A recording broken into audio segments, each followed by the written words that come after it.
সকলকে আমার জয় গুরু। ওং ব্রহ্ম পরম ব্রহ্ম কুল মালিক রাধাস্বামী দয়ালের চয়নে শত সহস্র কোটি প্রণাম। আমাদের ঠাকুর বলেন, সর্বপ্রথম তিনি বলেন বাবা মাকে ভালোবাসো। বাবা মাই হলো প্রথম গুরু। বাবা মাকে কষ্ট দিলে কষ্ট পেতে হয়, এটা জানবে। ঠাকুর বলেন বাবা মাকে কখনো দুঃখ দেবে না, কষ্ট দেবে না। বাবা মাকে যে দুঃখ দেয় তার জন্য স্বর্গের দরজা বন্ধ। বাবা মা বাবা মা অভিশাপ দেয় না। জানবে, বাবা মায়ের চোখের জলই তোমার জীবনে অভিশাপ হয়ে নেমে আসবে। কারণ মা তোমাকে 10 মাস 10 দিন গর্ভে ধারণ করেছে, কত যন্ত্রণা সহ্য করে তোমাকে পৃথিবীতে এনেছে, তোমাকে আদর যত্ন করে বড় করেছে, পড়ালেখা করিয়ে উপযুক্ত করে তুলেছে। তবে তুমি আজ এখানে দাঁড়িয়ে আছো। বাবা মাকে কষ্ট দিলে স্বয়ং ঈশ্বরও রুষ্ট হন। তাই শ্রীকৃষ্ণ বলেন বাবা মাকে দেবতা জ্ঞানে পুজো করো, সম্মান করো, ভক্তি করো। আমি নিজে দেখেছি ভালোবাসা কাকে বলে। আমি একটা সুন্দরবনের ব্লগ দেখি। ছোট্ট একটি পরিবার, বাবা মা, দুটো ছেলে, চাষবাস করে তারা।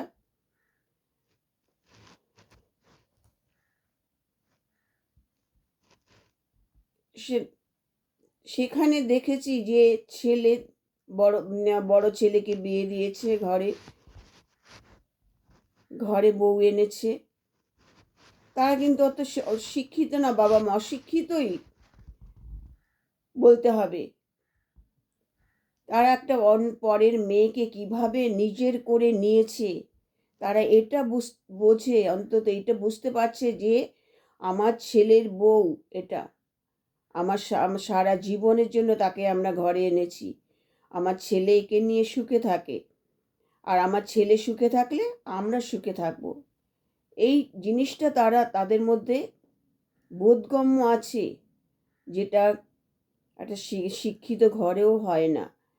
এবং সেই ছেলে বাবা মাকে কতটা ভালোবাসে, ভক্তি শ্রদ্ধা করে, এটা ব্লগের মধ্যে যে দেখাচ্ছে তা নয়, অভিনয়টাও তো বোঝা যায়। আজকে সাথী তারা দুইজনে ব্লগ করছে, দুইজনে মিলেমিশে ব্লগটা করছে।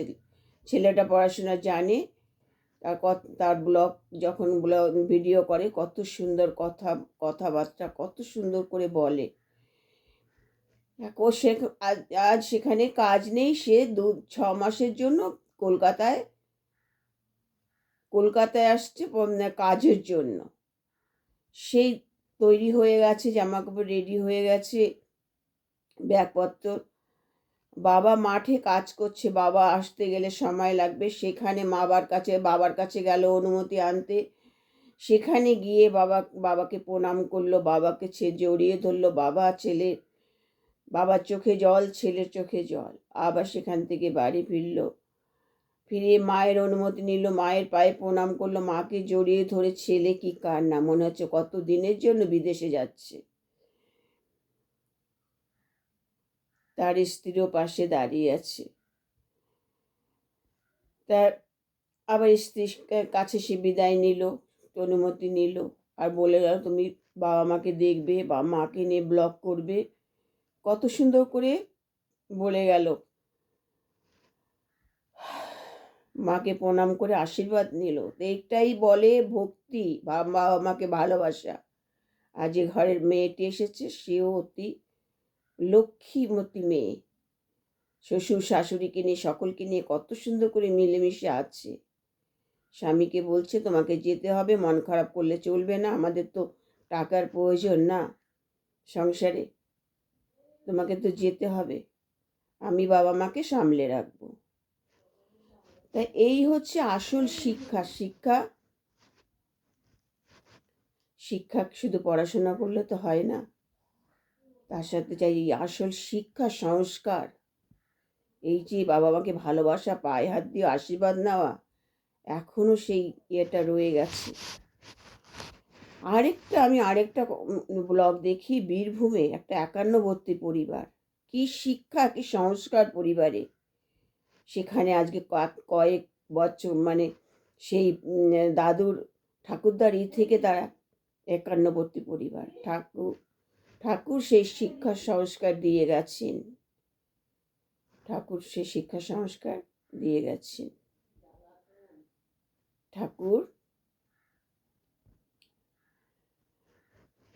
ঠাকুর দাদা,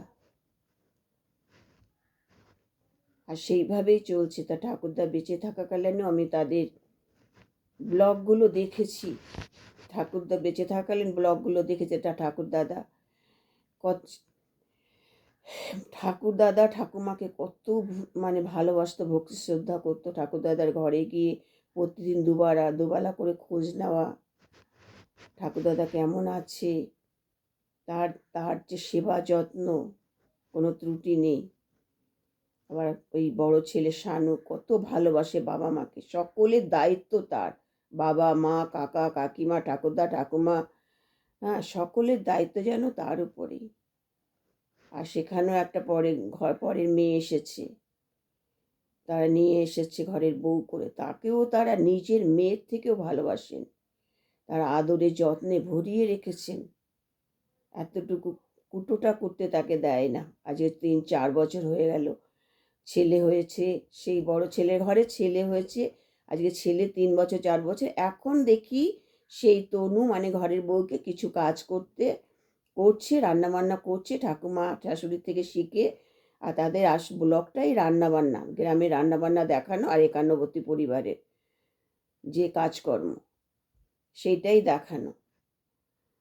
তাই এই হচ্ছে তাদের পরের মেয়েটাকেও তারা জানে এটা আমার, তারা বাবা মাকে ছেড়ে এসেছে, এখন এটা আমাদেরই মেয়ে, আমাদের বৌমা, আমাদেরই সব।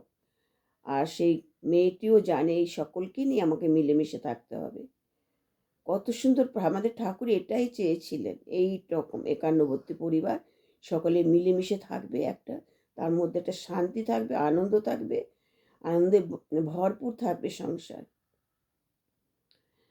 একসঙ্গে থাকা খাওয়া, বড় হয়ে ওঠা, এর আনন্দ মজাটাই আলাদা। আর সেখানে একটা শিশু না, সেও সুন্দরভাবে বড় হয়, সকলে আদর যত্ন পেয়ে, ভালোবাসা পেয়ে, এই শিক্ষা সংস্কার পেয়ে, এই দেখে দেখে সে শিশুটিই ভালো বড় হয়ে ওঠে ভালোভাবে। তাই ঠাকুর বলেছেন যে এইভাবেই চলতে, তার সঙ্গে কি থাকবে, ঈশ্বর কেন্দ্রিক পথে চলা, ঠাকুরকে নিয়ে চলা, ঈশ্বরকে সাথে নিয়ে চলা। হ্যাঁ, ঈশ্বর ছাড়া কখনো, এই যে আমরা যা কিছুই করি না কেন, কোনো কিছু কিন্তু ঈশ্বর ছাড়া হয় না। ঈশ্বর করান, তাই আমরা করি। তাই ঠাকুর বলেন প্রথম থেকে একটা সদ্গুরু দীক্ষা নিতে হবে। গুরু আমাদের পথ দেখাবে, গুরু দেখানো পথে আমাদের চলতে হবে। গুরু আমাদের জীবন কেন্দ্র। ঠাকুর বলেন ঈশ্বর কেন্দ্রিকভাবে চললে জীবনের সব সমস্যার সমাধান হয়, বিশৃঙ্খল জীবনগুলো সুশৃঙ্খল হয়ে ওঠে।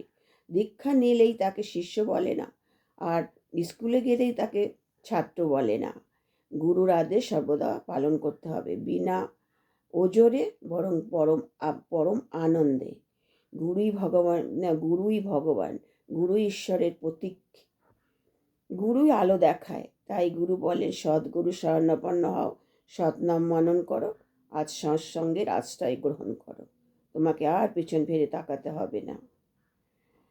আমরা ঠাকুরের কাছে এই প্রার্থনা করব, যে এটাই প্রার্থনা করব, ঠাকুর আমি জানি না কিসে আমার মঙ্গল হবে, তোমার ইচ্ছাই মঙ্গল, আমার উপর তোমার ইচ্ছাই পূর্ণ হোক ঠাকুর। জয় গুরু। আমার আলোচনা ভালো লাগলে লাইক শেয়ার কমেন্ট করবেন। ঠাকুরের কাছে সকলের মঙ্গল প্রার্থনা করি।